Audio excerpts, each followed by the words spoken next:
Ја даваме пред Општинското основно училиште Димо Хаџидимов, едно од многуте реконструирани училишта во општина Карпош. Најуспешната општина во Скопје е трн во окото на ВМРО ДПМН. Додека во Карпош се гради и вложува, ВМРО ДПМН се занимава со делење на флаери, обидувајќи се по секоја цена да го оцрне успехот на нашата општина. Еве со што се служат тие. Толку се безидејни што почнаа да се противат на изградба и реконструкција на училиштата во Карпош.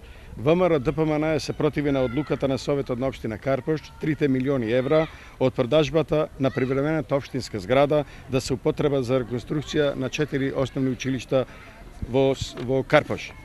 Имаме информации дека утре во својот познат стил ќе организираат протести со партиски војници на ВМРО ДПМН.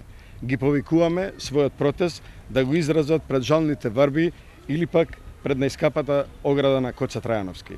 Општина Карпош, без никаква поддршка од централната власт, има двојно повеќе инвестиции од сите градоначалници на ВМРО ДПМН во Скопје. Затоа граѓаните ќе го казнат ова неодговорно однесување на ВМРО ДПМН. Благодарам.